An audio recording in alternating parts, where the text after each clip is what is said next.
ஒன்று 2007ஆம் ஆண்டு வெளியான அன்பு தோழி என்னும் தமிழ் திரைப்படத்தில் கருப்பு என்னும் கதாபாத்திரத்தில் இலங்கையில் உள்ள தமிழ் போராளியாக நடித்துள்ளார்.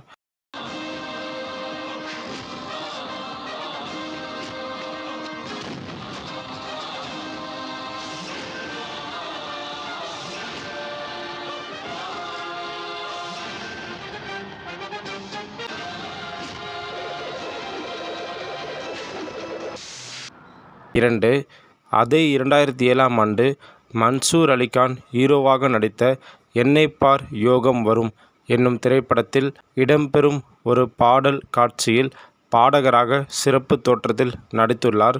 மேகம் அடிக்கிற கண்ணீர் கலனிக்கு எல்லாம் தண்ணீர் வாடு வெளியில நாரும் பொறிச்சானாக்கில ஊரும் அவசரத்தில் முடிவெடுக்காதே பொறுத்தவர்க்கென்றும் இன்பமை தாங்கி நீ மட்டும்தானா சோதனை எல்லாருக்கும் சொந்தம் நல்லது செஞ்சால சிலருக்கு அது கெட்டதா தானே முடியுது. 3. 2011ஆம் ஆண்டு வெளியான மின்சாரம் என்னும் தமிழ் திரைப்படத்தில் தமிழரசன் என்னும் கதாபாத்திரத்தில் முதலமைச்சராக நடித்துள்ளார்.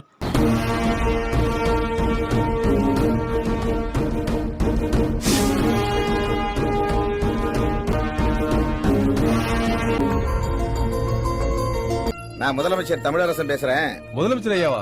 யாரு? ரங்கசாமியா? எப்படி இருக்கீங்க ஐயா? வணக்கம் ஐயா. நீங்களா பேசுறீங்க? என்னால நம்பவே முடியலங்க. எங்களை மாதிரி ஏழையும் கூட பேசுற முதலமைச்சரை நாங்க பார்த்ததே இல்லைங்க ஐயா. ஏழை வீடுனா முதலமைச்சர் பேசக்கூடாதுன்னு இருக்கா என்ன? ஏழைங்க தானே எனக்கு ஓட்டு போட்டு முதலமைச்சரா தேர்ந்தெடுத்திருக்கீங்க. கோட்டையில இப்பதான் உங்க மனுவை பார்த்தேன். உங்க ஊருக்கு குடிநீர், மின்சாரம், சாலை வசதி எல்லாம் செஞ்சிருக்காங்களா? 4.